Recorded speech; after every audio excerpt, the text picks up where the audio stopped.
My guest tonight is the Director of Research at the Office of the President. I'm sure by now you know, Dr. Isaac Owusu-Mensah. He's a wonderful political scientist. I mean, of course, many of you who heard of him prior to election 2016 knew his works and knew the very wonderful things he used to do. But now, he basically does the same research, but for government, for the highest level in our country. Doc, you're welcome. Thank you very much for having me. I hope you are doing well. By the grace of God, I'm well. Oh, I see. But are you doing well as in making more money now as you are in the seat of president and doing the wonderful things that people do there? Unfortunately, I'm not making money. I was making money outside government than here. Oh, really? Yeah, because if you are in the university, you can do your consultancy, raise your money here and there. But here, you take your salary home once in a while. Somebody come and give you some gift. But however, demands on you from across the country is so high. My father's funeral, my mother's this and this. And these are all party people. You go to constituency and you rely on them. So you must attend to their needs. That's an interesting perspective. Yeah. You are perhaps the only politician who's, of course, I mean, you cannot really be called a politician. That's where the difficulty is. Anyway, let's zoom into what's been happening recently. Yeah. Were you shocked by the results of the final presidential primaries? I was not shocked, but there were some areas that require some work to be done. I was not shocked because, one, you realize that we are in government, and therefore we have some people who have not benefited from government. They struggle so well in 2016 for the government to win the power. They struggle again in 2020 for the government to win power. They've not had anything. So when there was this contest of a presidential primary, they found an opportunity to join others who are not supporting the so-called establishment. So they decided to push to support those people. So all those people who are disillusioned about the performance of government and all this, who are party members, decided not to support Dr. Bawumia's team, but go and support whoever was available. And you realize that there were it was 4-horse race between among these four, and but turned out to be 2-horse race between Dr. Bawumia and Ken. So eventually all of them moved towards Ken. At the same time, you remember Honorable Alan Chamante has been very strong at the base, yes, even not at the constituency level, but at the base. So when he resigned and left the party and left the contest, all of them got recruited by Ken's coordinating team, Ken's members, and all of them came together and voted. So I wasn't too surprised about the performance. And it's also important to mention that some of the MPs and some of the parliamentary aspirants who seem to have a lot of base, the word seem to have a lot of base, they didn't have that base. So you realize that, and I've said on another platform, that if the parliamentary primaries were held the same day like the NDC did their own presidential primaries, a lot of our MPs would have lost their seats by now. That's an interesting perspective. Yes, it's something we'll be exploring. But let's start from the beginning of all of this. 85%, at least 80%. Oh, no, we'll do more than 75%. I don't want to attach names to it, but these were government people, supporters of Dr. Bawumia, and sometimes even people, including the majority leader in parliament, who were proposing that the least Dr. Bawumia could get would have been in the 70s. You do research for government. You are giving them this hope, right? I'm not the one who said that they were going to get 70%. I didn't see that in the... You sure? I have done some polls. Yes. I have done some polls, and the polls that I did was not so regular. But when Alan resigned and Ken also came in, or Ken took over the process of the, what they call the grassroots, I did not do any polls to find out what was going on. But I know other institutions of the state did such polls, and therefore provided the lesson that they were going to, Dr. Bawumia was going to win 75%, 78%, 80%, different organizations. But as a matter of fact, I did not intervene. But you are director of research. Yes, sir. The presumption some of us have outside is that if there's any prudent research or any survey that's been done, it will be through you. Oh yes, when I do my survey, because I'm at the president's, when I do my survey, my fidelity is to His Excellency the President. When I do it, and I'll give it to him. And if he decides that this survey should be shared with which interested party, that's it. But for me, my fidelity or my first responsibility of any work I do is to give it to him, and then he decides who should have what. Now, let's understand this point clearly. You did not do the survey that actually says 75% or more is going to go to Dr. Bawumia. I did not do that survey. Because it will be legitimate for people to blame you. Won't it be legitimate? Oh, it will be legitimate for people to blame me, but I did not do any survey that says that Dr. Bawumia was going to get 75% or 85%. For those of us not in government, would it be fair to presume that any survey in government informing about elections would have gone through your approval? Or you would have seen this survey? Not necessarily, because you remember in 2008 and beyond, and up to this time, BNI have been doing their own surveys. Okay. National Security have been doing their own survey, which they've been making it public. Oh yeah, the other time we understood that from... And that doesn't come through me. Oh, I see. So you don't get to... No, I don't get to. But I only hear that National Security have done this survey, and these are the findings. I only hear, but I've never had the privilege to sit in their briefing before. The National Security have done this survey. We are going to brief this person or that person. Come and sit down and listen to their views. And if you have some comment, I've never been part of that. And I've never been part of any BNI survey or even read any BNI report about a survey being conducted. I've never done that. So this 75%, was it coming from the BNI or National Security? I said the number of state institutions did their own. So I don't know who brought the 78%, who brought 75%, or who brought the 80%. But in the morning, I was speaking to some people who told me that they are sure by the close of evening they have 80%. And they are based on a survey of a sort? Survey of a sort from one of the institutions. But certainly, it was not my institution. But that would be surprising to get 80% because certainly you know that Honorable Alan Chamante has some base, which we also going to vote, because it was not possible for Dr. Bawumia's team to have recruited everybody who belonged to Honorable Alan Chamante. At the same time, Ken also had some base. At the same time, Adanimo will have some little base. At the same time, Honorable Afriye will also have some little. So to say 80% means that Ken was going to get about 15% or 18% at the end of the day. So scientifically, it was not possible immediately to get that, because given the challenges that the government is facing now in terms of not enough resources for everybody to benefit, you certainly want to know that people will show their displeasure through the polls. Well, and you know what you're saying is actually, because if then their poll or survey may not be credible, right?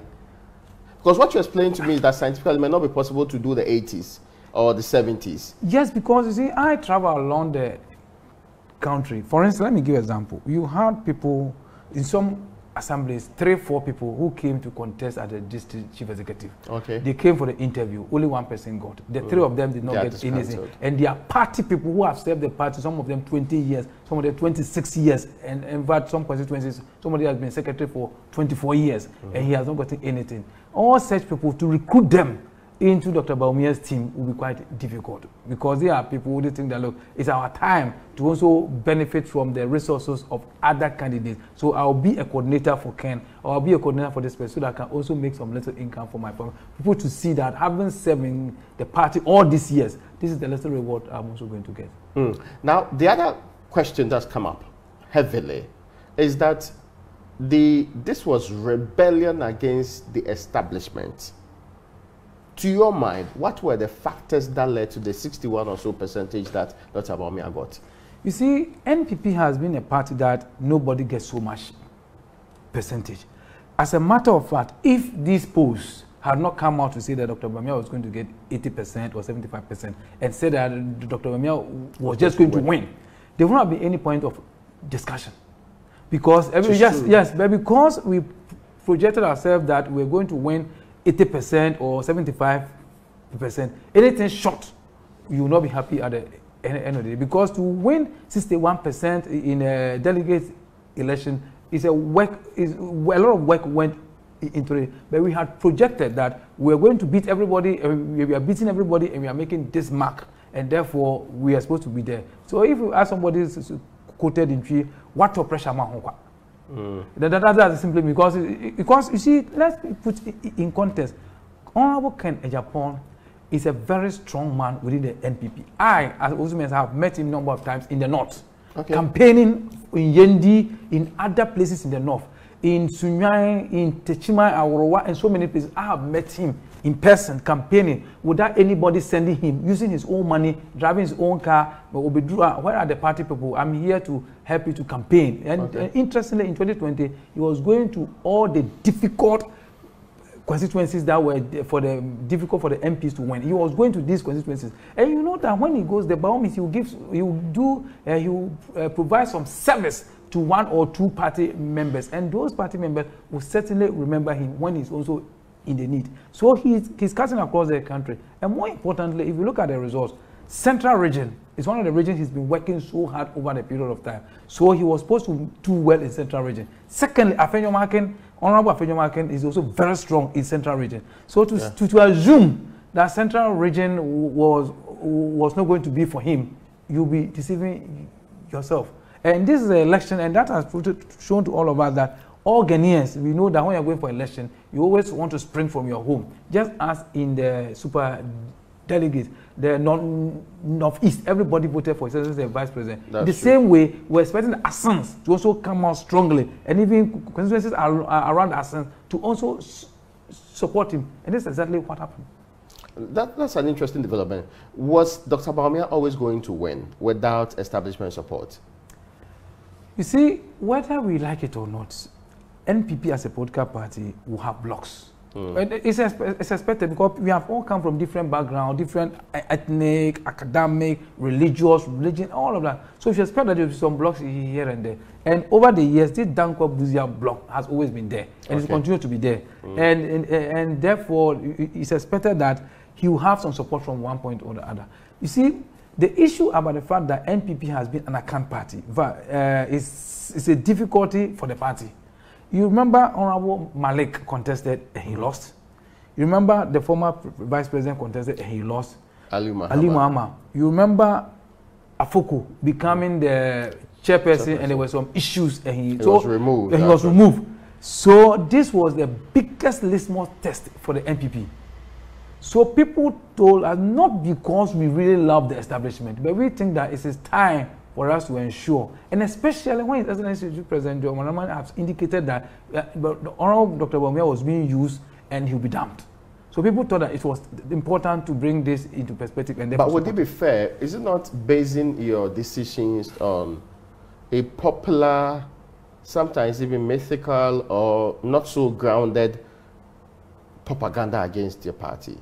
Why would you make such an important decision like choosing a flag bearer based on that? No, but he is competent.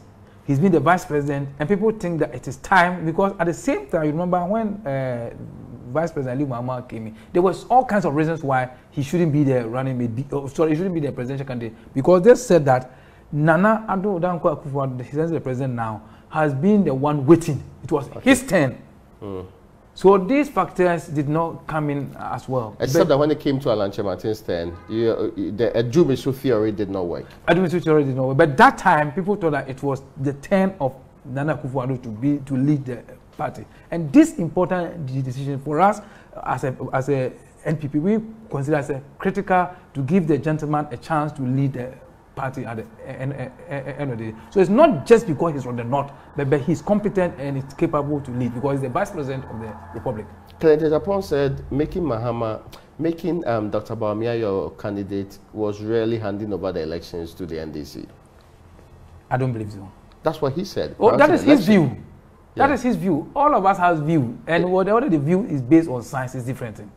We all have our views. Why do you think such a huge number voted for Kennedy Japon? I've indicated that he cut across the country. People know what he has done for them. Number two, we also have coordinators who got recruited by him who are not happy or have not benefited from the government, and they thought that it was important for them to demonstrate their dissatisfaction about the performance of the government in terms of how many resources they can get to themselves. So was it to do more with the popularity of Kennedy Japon and the disgruntled nature of supporters, or it was the opposition or the lack of popularity or the reduced popularity of the vice president that contributed to the over 30% that Kennedy Japon got? You see, as I said, Kennedy is a very important force. But you see, number of these factors all converge for the votes that he got. all these factors that you have made converge. Okay. Important. Because some people, you see, some of the constituencies were led by some MMDCs, who people were very dissatisfied with their performance. Okay. So the mere fact that they were even leading the campaign, and some of them were also led by some members of parliament who people were not happy with. So the mere fact they were leading the campaign, forgive my language, annoying people. And therefore they consider, look, we will support Ken, we will give it to Ken. Now let's get this also clarified from you, mindful of your experience and your competence in political science. Would it be more the case that when a member of parliament who is seeking, among other things, to be running mate to Dr. Bawumia, takes it upon himself to campaign heavily, and yet the showing of Dr. Bawumia is not so good in the constituency? What would account for that? That should tell you that that person who is a member of parliament, who seems to be doing so well, is not really on the ground, and people don't like the person. And therefore, if you are the member of parliament and you think you are popular and you are campaigning, and with other reasons that you think that it should bestow on you, you are not popular with the people. Number one. Number two, it's also possible that Honorable Kennedy Agyapong had a stronger coordinator in that constituency. I see. Yeah, because let me to the point that person can rival the member of parliament who sworn to rally votes. Some of them, for example, in Bantama, in Swame, places that they had sworn that I'm going to give you the votes. I'm going to do all I can. They are not people hiding. They are the ones who have openly declared support. And yet the showing was not at prominent. Let me give one example. Bia West. Yeah, okay. The constituency chairman is called Kukusika. Okay. Bia West is where the regional chairman comes from. Ama, the Western West. We have the DC there, who is my colleague Augustine Blaze's brother. It's called Blaze. The original rep to the National Council is also Bia West. All of them came together and they were pushing very well for Dr. Bawumia's agenda. Kukusika won that constituency. Wow. Yes, he won that constituency. So it depends on the strength and the capacity of the coordinator of Ken in that constituency. That plays significant role. How he's helped people over the years, how he endeared his life with the people.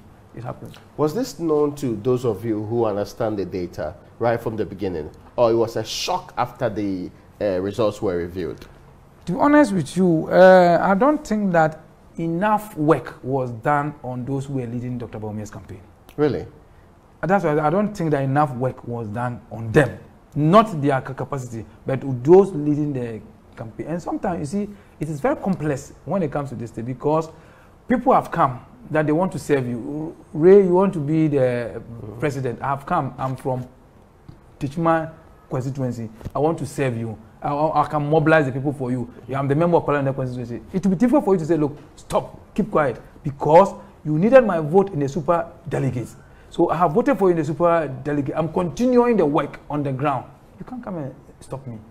So this is where some of the challenges came from. No, but it's because we are trying to decode what could have led to the results we saw. Yeah. And who better to do it with than the man who has history, who has a political science background that's prudent and known to work, who has done polls and service in times past, even when he was at the Department of Political Science at the University of Ghana. Now, Doc, yes, let me now push you to the wall and ask you, can those who did not do a great showing in their constituencies as members of parliament still hold themselves high as potential running mates to Dr. Bawumia? I don't think so. They should not. You see, when you are going for a running mate, there are two things you look out for. You need a running mate that will help you to govern. In the case of Dr. Bawumia in 2008, the president said that he needs somebody who is a strong economic background in order to help him to govern. I never heard the president at that time saying that he wants somebody who will bring votes. So that is number one, somebody who helps you to govern. Two, you need somebody who will bring votes, block votes. And I think that given the nature of the 2024 elections, Dr. Bawumia needs somebody who will bring block vote.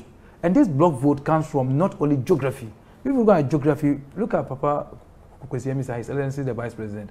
In 2012, he promised that he was going to deliver Central Region, and he delivered Central Region. In 2020, we had Professor Nana. She's also from Central Region, all right, but she couldn't deliver Central Region. So it's not just coming from the region. Your church or your religious background is very, very critical. Your professional background is very, very critical. The people you have served over the years is very critical. If you're a member of parliament in a small constituency, you could not deliver. What is the point that you deliver block vote for the team? I don't think that those people should be considered. That's my personal opinion. But I will say that competence is what they should be considered as the most important part. That if I'm a man who has the gravitas to help develop this country, why should my ability or the lack thereof to garner votes in my constituency be a big issue? You know, you must be in government to implement your policies. Yeah. And if you have somebody who can help you to mobilize votes and you are in government, you can always recruit many experts as possible to help you to deliver your promises or your programs. Should the running mate necessarily come from the Ashanti region? One, I think that the running mate must come from, you see, NPP is doing as much as possible to, if you want, I want to use the word ostracize, but to move away from the Akan tag. We can have the Baumia is from the north. We can also look at one of the smaller groups. We can have smaller ethnic groups who in the past have not really benefited from it. For instance, we have already have our national chairman from Greater Accra here for a number of times. We can decide to have a running mate from Greater Accra who can also bring some votes. What will be the competitive advantage in doing so? That's what I'm coming.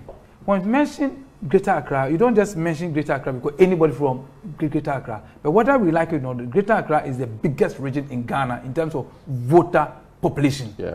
Now, if you have somebody who every constituency or about 80% of the 34 constituencies, people know that person, maybe a man or a woman. But now NDC had a woman in 2020. We can also decide, look, we also want to have a woman from Greater Accra who can also, but before we choose that person, we should have a scientific basis, knowing that this person is strong in this constituency, is strong in that constituency, strong in that constituency, to partner Dr. Bawumia as well. You see, when we want to choose a running mate, we need to put in context. In the case of 2012, His Excellency John Mahama knows very well that voter region is a base already. So we don't need to get a running mate from voter region. Central region is a swing. Let's get the running mate from central region. We have Ashanti region, which is our base. What are we doing to excite the people to go out and vote? Is it just the running mate that we use to excite them, or there are other factors as well? Because an average Ashanti will vote an MPP. So let's see what are the other factors. Is the percentage of votes that matter in the Ashanti region, isn't it? Exactly. More than 70%. Yes. Anytime NPP gets 70% with a lower turnout, we are losing the elections. But if you get 73, 74 with a huge turnout, it means that you've won election already. The other regions don't matter at all. So this insistence that there should be an Asante on the ballot, hook or crook, it's not backed by fact. It's not backed by fact. We must have other reasons to back it. So if you go to Ashanti region, assuming you pick somebody from Manshia or pick somebody from Bosuntri, what about those from Kwabre? What about those from that contributed the highest number of votes in the last election? What about those from Offenso? For them, we have to look at what are the factors that will pull them to the polls. That's what is important. Maybe it's their bridge that is broken, that they need this bridge done, come with me. They need this 2-kilometer road constructed, come with me. It's not necessarily the running mate coming from Ashanti region that will bring this person or that person to the polls. At the end of the day, what matters is people willingness, enthusiastically moving to the polls to go and cast their vote. That is the most important. You ask yourself the question, is giving the running mate to Ashanti the one going to drive the people to go to the ballot box to cast their vote? Is that the main reason why to go there? Or is the road that they want fixed that has not been fixed? Or is it the interchange they want done that has not been done? Is it the ASOTEP they want to done that has not been done? These are the factors that we need to interrogate much more than just giving them a running mate. These are the factors that will put them to the polls. It's what is critically important. Because at the end of the day, December 7th, we will count from the ballot box how many votes you had. That is what is important. It's not about, oh, we had this, we have this. So people's integration and participation in the governance process is extremely critical. And they're feeling that, look, we are part of the process. That is what is important to them. But didn't you shoot yourself in the foot when you started by making the argument that you have been tagged in an account form. Yes. So you seeking to dispel that theory, you decided then to choose somebody from any of the regions of the north to do so. Yeah. The only time you deviated from this north-south combination on your ticket had been when Acquah in Kansaka actually came in along the line. Would it be prudent? And you lost the election anyway. Yeah, we lost the election. In 96, we lost the election. Lost the election. So would it be prudent to depart from what has worked over the period? No, but we have Dr. Bawumia from the north. Yes. I always say the south, it includes Oti. Oh, that's... Volta region. Well... Greater Accra. Yes. They are all part of the south. Central region. Western region. They are all part Except of the south. The definition of the south had always been Ashanti. From the Akan areas. Because you've had both Asante and Eastern as the complete two that have been on your ticket. No, but don't forget that Buzia came from Bono. Yes. And it was considered to be part of Ashanti. Yeah, that's true at the time. Yes, it was considered to be part of Ashanti. So when you talk about the south, we mean when a South Christian does not automatically translate into Akan, or not to Akan or Ashanti per se, but South, the entire South. Okay. The entire South. That's how I would define the entire South to be. Okay. For you see, no, because I keep saying this because the people who are the front runners, so called. I have listed 15 now.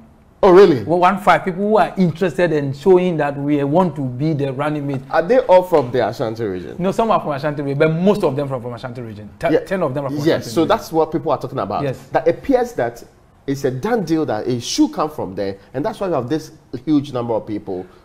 You see, I agree, and I have not changed the position I've had in our students. We should look at the factors that propel people to the polling station. That is what is important now. Not necessarily given, as I said, if you choose your running mate from Bosontre, or Menchia, or from Swami, or from Bekwai, the man at Niwa Dubiase, how does he pull him into the ballot box or the polling station? The man at Manso Edubia, how does that ginger the person or make him enthusiastic to go and cast his vote? It's not one of their own. The same as Ashanti region.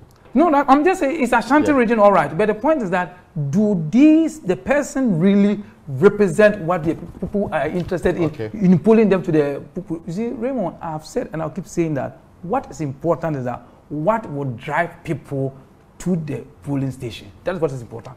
All right.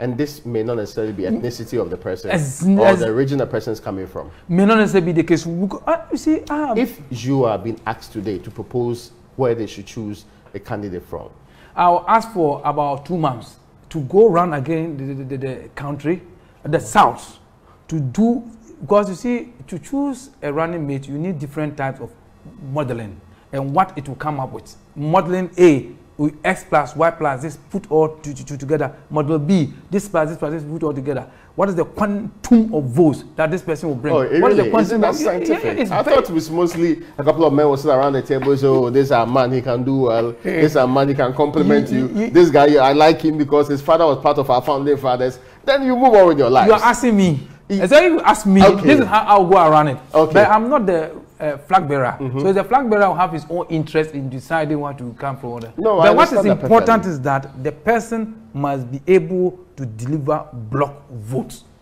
That is most important. And block vote definer, this quantum of votes we are sure is coming because of this person who is coming on board. That is the most important one. Now, it's going to be exciting, right? Yes. Can the choice do or undo the MPP's chances in 2024? Yes, significantly. The choice can do and also undo. The choice can do and also undo. Can do because people meet. For instance, I am a 7-day Adventist church member. Some people say, oh, for the first time, we have somebody from the SDA church who is becoming a running mate. Can we all of us come together and support a person? Somebody may come from ICGC. What is the members of the ICGC? Population. Yes, what is the population in Accra here? For I know ICG, for instance, they have 400 branches in Accra. I didn't know. But recently, I got to know there are 400 branches. Assuming somebody is coming from the ICGC, how many members of the ICG are willing and ready to vote for the other person? Imagine somebody is coming from the Pentecost church, which is the biggest and growing church in Ghana here. Are the Pentecost people able to support that person? You have to put all this in context so that the fellow can deliver block votes. The religious background. The religious background. In fact, this is a denominational religious background. Yes, it's not a religion. As for the religion, it's certain that the fellow must be a Christian. It's certain. It's certain because the vice president is a Muslim, so the next person must be a Christian. It's certain must be a Christian. That's no discussion about that. So it's a Christian. What denomination is the fellow coming from? Assuming you are coming from a very small church that have membership of about 2,000. What you bring on table when it comes to the religious X, for instance. But if so, will you rule out Catholic Christians like myself? Oh, why will I rule out? Catholic is a very big church, but is a Catholic church able to rally all their people behind one person? That's one thing that you need to look at. Oh, okay, like the Pentecost. Yeah, exactly. For instance, yes, for instance, is the person. So the Catholic is bigger than any other church in Ghana here. I'm sure you know that. But the point is that are people going to vote for you because you are a Catholic? Are you able to rally the people around you as compared to maybe ICGC or Pentecost Church or Apostolic Church or SDA Church? Or you have to put all this in context. I was going to say, to choose a running mate, if you ask me, is really going to be serious modeling. Then you come up with this is the right equation to go with a person on the basis of this, and then you are done. If you ask me, that's what it will be there. Do you think that you say 10, right, from Asante will be disappointed? No, I say I have 15 people who have shown it, whose name are coming up. 15 of them, and about 10 I know the huge numbers from the Asante area. Yes. I don't know these other 5 from whichever region. Oh, yeah, the others who are coming. In the coming week, I don't want to be the one who is going to name them on your show and they say that, hey, the man has given me the highest platform because he's told advice about me. So please, I'll propose that you let me keep it to myself. In the coming week, I'm sure it will be popping up. I'm told Matthew Opoku Prempeh is the front runner. Is it true? It should be based on science. If you ask me the question, but I know he's one of the key guys. Matthew Opoku Prempeh is one of the key guys. My chief of staff. He's also one of the... Oh, Freeman Osel-Pare. He's also one of the people who is very much interested.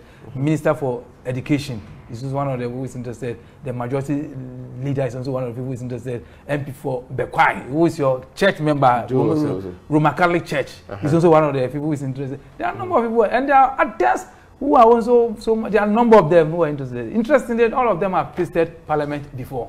Yeah. Yes. Oh, so is it a criteria? No, it's not a criteria at all because he said the vice president have not been to Parliament before. So he will not use that as a criteria. This morning I heard people mentioning the name of Honorable Na Toshi as well. Yo, actually, yes. This morning people are mentioning her name. She's from Greater Accra. She's from, yes, Greater Accra. How unique is her candidature?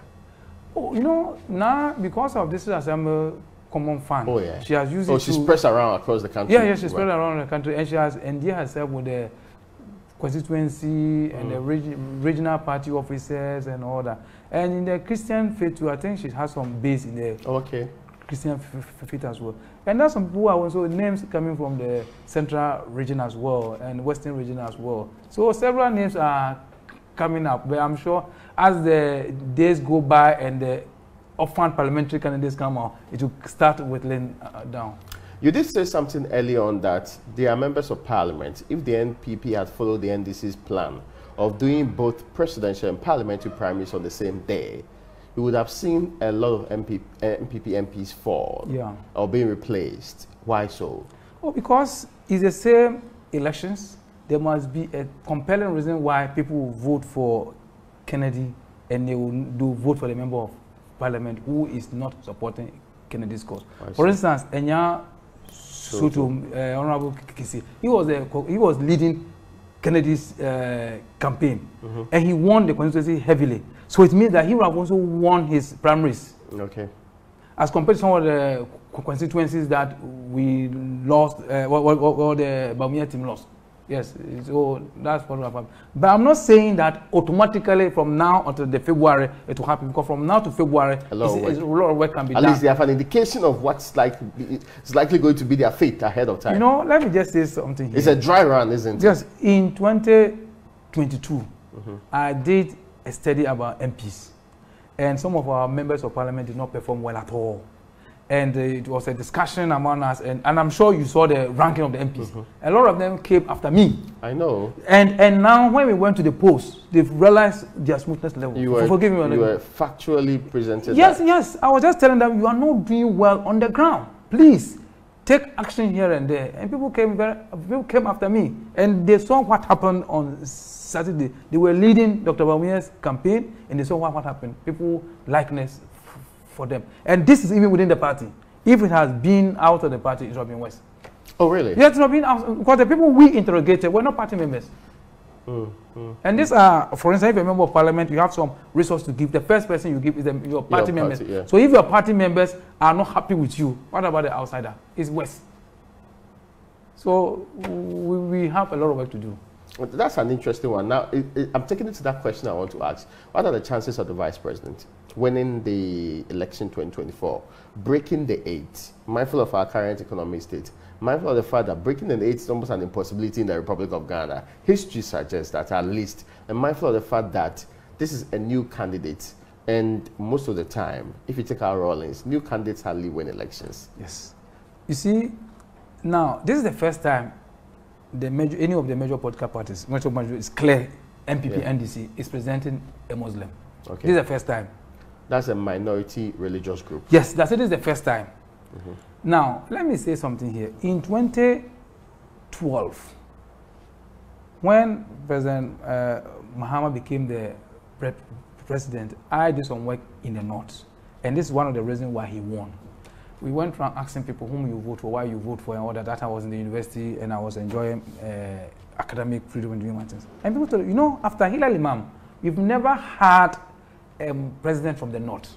So this is our opportunity to vote for the president, John Dramani Mahama. MPP members who are telling me this. Okay. Now, bringing that here, the first time we're having a Muslim, and we expect that the MPP will do well in the Muslim community this time around. They also have the numbers as well, but they are nowhere close to the Christian population. Yeah. Now you're talking about the economy is not doing well. It's just rebounding gradually. So from now up to June next year, it will be a good time to see how fast the economy has recovered.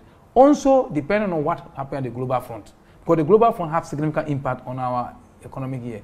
So it also depends on that as well. Beyond that too, one of the key indices that will help Dr. Bawumia to win is revenue.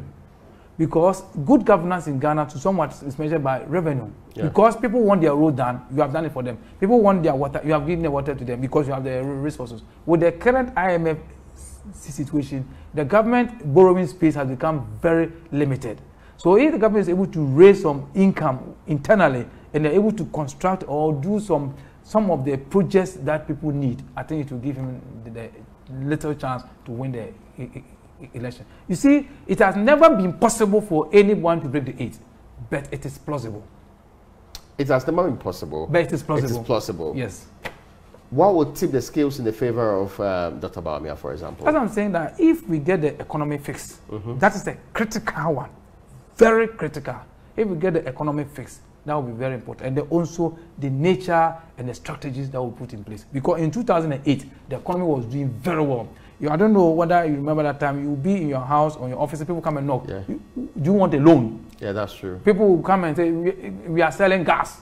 People were moving. The economy was doing very well. The banking sector was doing well. The insurance sector was doing well. The telecom was booming. Everything.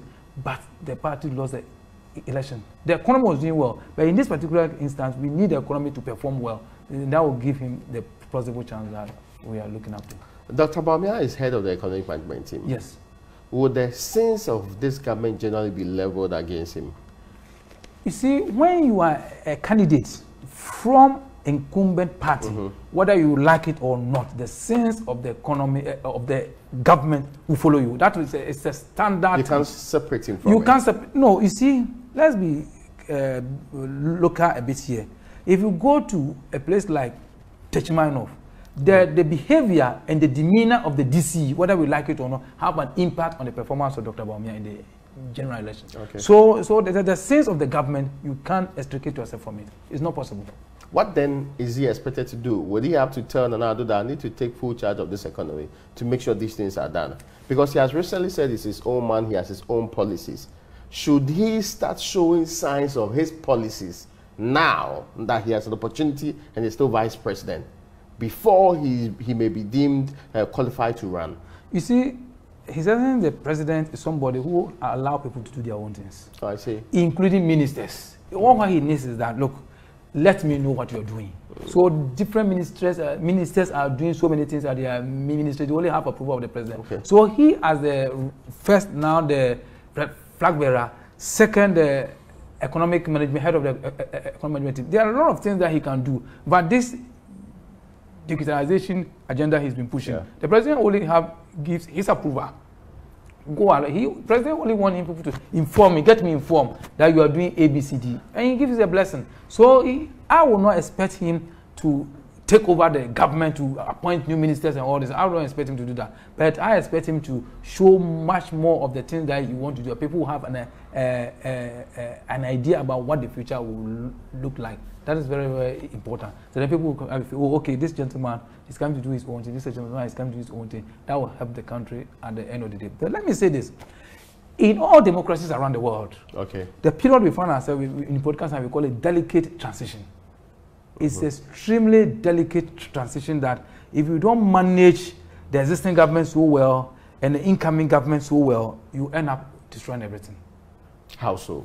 No, we see, we have people, we have 261 district assemblies that are all appointees of the president.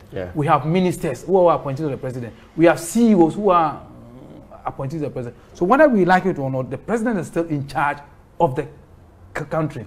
So now, if you are the running mates, if you are the vice president now, you don't seem to say, look, I'm going to wipe off the entire team and bring my own team on board. And then the people will start to sabotage you. Will not openly do, but they will do a lot of things at the blind side of you that will get the public against you at the end of the day. So as I say, it's a delicate transition because you want to make sure that whilst you are within, you are also trying to say that I'm also out. Okay. So it's a delicate transition. That's what we call in podcast. Should he be seeking to show he's his own man by showing he disagrees with the current policies of the government?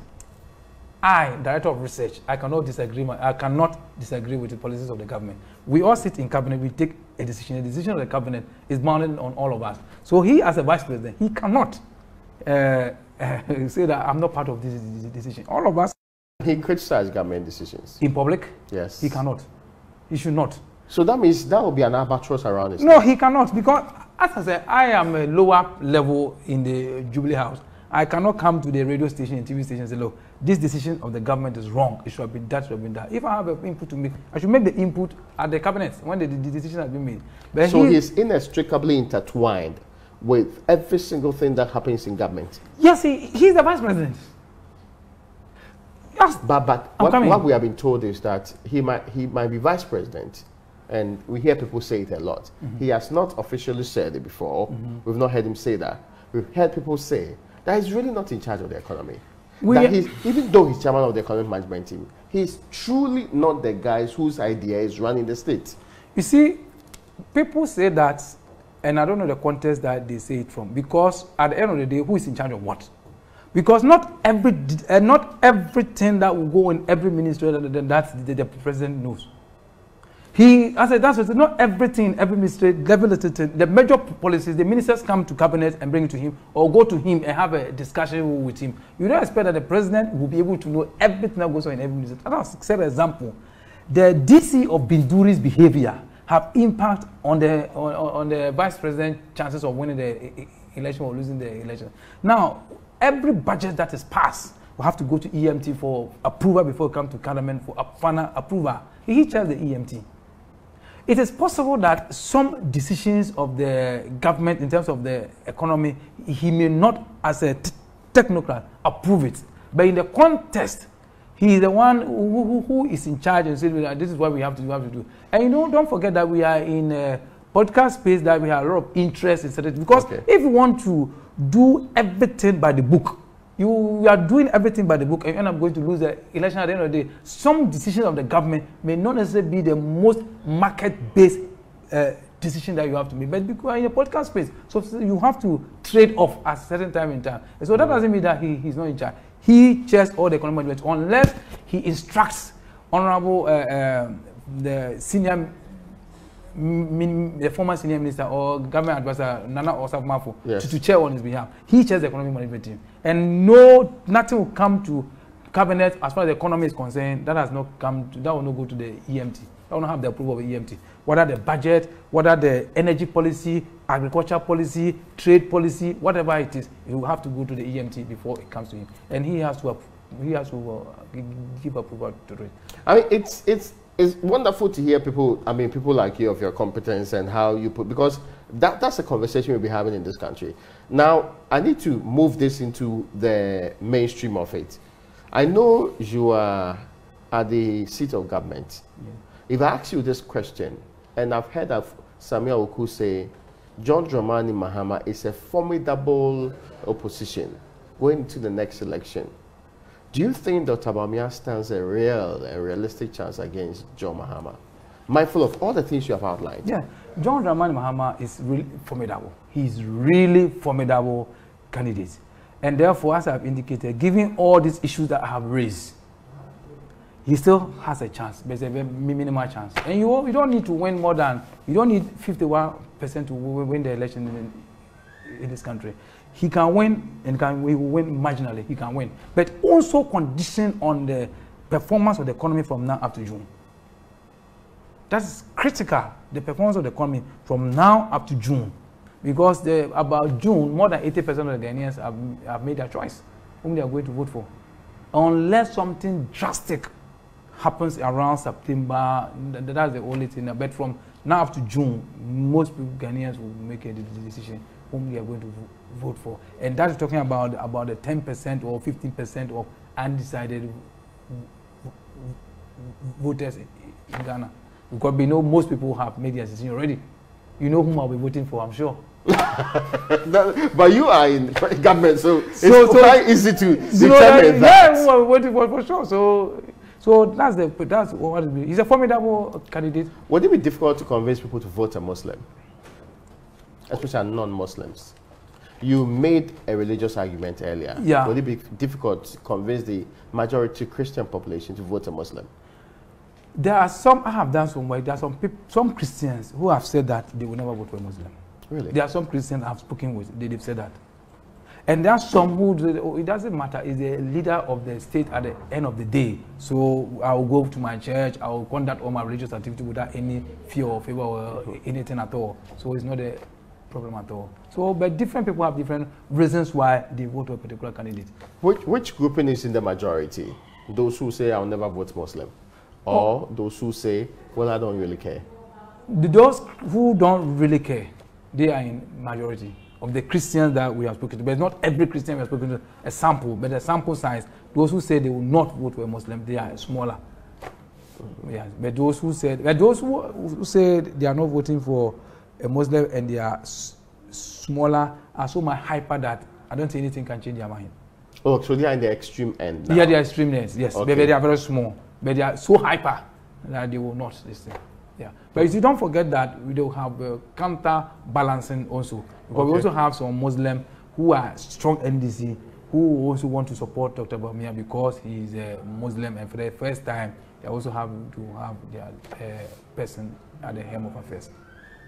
Now, there are conversations about the future of the NPP. Yes. If the NPP doesn't win the next election, does it still have the massive, does Dr. Bawumia still have the massive support of most of the people in this country? In this party, he will face a very massive opposition from within his party now that there is no incumbency to back him? You know, when a party goes into opposition, it becomes free for all. Yeah. Yes. So we are also expecting that if MPP does not win the election, it becomes free for who make a contribution to the party, who take a leadership role in the party. Given the fact that Dr. Bawumia is riding on the central government assets and liabilities to move on in government. Of course, both assets yes, and liabilities. liabilities. You have to take the two of them all. Yes. Yeah. Give me the price. I think that when the MPP should go to opposition, he will still be the leader of those in government now. Okay. Yes, okay. yes, I think he will still be the leader of those it's interesting. Alan John Kwadwo Kyerematen, is he a clear and present threat to the MPP's winning? Yeah, he's a threat to NPP. He's a threat to NPP because he organizing his base around the Ashanti region. Yeah. And that's where he seems to be getting. Recently, they say they recruited over 150,000 volunteers. I've not seen a party say they have 150,000 volunteers before. In Jello, they did a forum also over the weekend. Yes. That should be problematic. It is a big problem for the NPP. But you see, in this country, if you study elections, you realize that a year or two to the elections, or even 6 months, different groups seem to be showing up. But when it's getting so close to the elections, it boils down to MPP and this. Oh, I see. You remember 2008, Papa Ndum was so strong, and everybody was thinking that he would get about 5% of the vote. It turned out not to be so. So I think that the MPP must still take some steps to bring those people back home. Oh, Mr. Kyerematen. No, you see, sometimes, yes, the team. Okay. You see, so sometimes it's not just Mr. Kyerematen. Mr. Kyerematen will be 70 years next year. So he's quite a grown-up person. But there are a lot of people who are following the young people around young people who are following him. And they know very well that no independent person can make 2%. Do you want to be in opposition forever? And some of them say that they are in the opposition of the ruling party. So that's why they are doing that. So they want to be in opposition for forever. So I'm sure there will be some ways of engaging them to ensure that at the end of the day, they come back to the MPP. Because it is a big threat to the MPP, to be honest. It's a big threat to the MPP. And we are not downplaying it at all. Doc, I'm sure we should have this conversation again pretty soon and consistently, because we can tap into the ideas on how things are going. There's a final question though about, so when you advise the president, does he take your advice? No, when he's giving me an assignment, I'll go and do the report and give it to him. And then he will say that, okay, thank you for the report, come back and we discuss. So I go back, we have the time, or sometimes we stand there and discuss it and give the recommendation. And then he'll say, okay, this is a good one, but let us delay it a bit. And some of them, all of a sudden, I see it implemented. When I've even forgotten that we made such... So percentage-wise, 20, 40, 60% of your proposals that get implemented? More than 70%. Really? Yes, because anytime he gives me an assignment, I'll do it, and I do it very well, and I'll give it to him and say, okay, we'll do it. Did you tell him to sack ministers when the masses were saying they wanted ministers sacked? Please, can I not make comment on this? Oh, but he's not sacked them yet. Did you advise the president that the people of this republic want ministers sacked? I share the sentiment of the people of the Republic with Excellency the President about ministers, about CEOs, about MMDC. I share all of them with him. But the final decision... So you recommended that they should be sacked and they were not sacked? I did not say that. Did you isolate the finance minister for him to be sacked? No, I have not made... As a matter of fact, the work I have done, I have not done any work on the finance minister. How can you be reviewing across this country sentiments about ministers and he never comes up? No, you see, when I want to do a research about you, Raymond. Yes. I do. I am nobody. You you are huge. So you have to start with ministers. For example, the finance minister. When I'm doing a work on, let's say, on myself or whoever is... Yes, on the minister. On the minister, I do a complete work about the person. And then the report is presented to the president. But when it comes do you add recommendations? Of course, I add recommendations. Sometimes I tell him... I know you're not a timorous soul. No, I will put it on paper and give it to him. And sometimes he asks me, even the recommendation that we have given is not enough. Add more. And I'll go back and add more recommendation, because you see, we have the good thing about opportunity for me is that we have a number of people who have served in different government, NDC government and MPP government, that I speak with. So you go and speak to those people, and they'll give you all forms of ideas, what they were doing, what they were not doing, and put all of them together. And I said, Excellency, this person, this is information about him. so the decision, what do we do? And then I give them to him. If he took all of your advice, would be a different state by now? I'm not saying everything that I will do is right. Sometimes I'm also a human being. I can make mistakes as well. So I don't expect that every recommendation I give, he will take. But as I said, more than 70% of the things that we have discussed, he has assigned me, is implemented. Is it because you failed to represent the actual views of the masses of this country? That's why we are where we are today. Oh, where we are today did not come from 2021 when I assumed the office. Okay. Where we are today, that's come from very long time to be for us to be here. It's not 20. I worked to Jubilee House 2021. Doc, yes, I'm sir. grateful to you for your time this evening. Thank you very much. And I appreciate your time. I'm also appreciating the opportunity to share my little views with Ghanaians. Folks, that's where we end today's edition of UpFront. My guest has been Dr. Isaac Owusu-Mensah. He is Director of Research at the Office of the President. Many thanks to you for watching.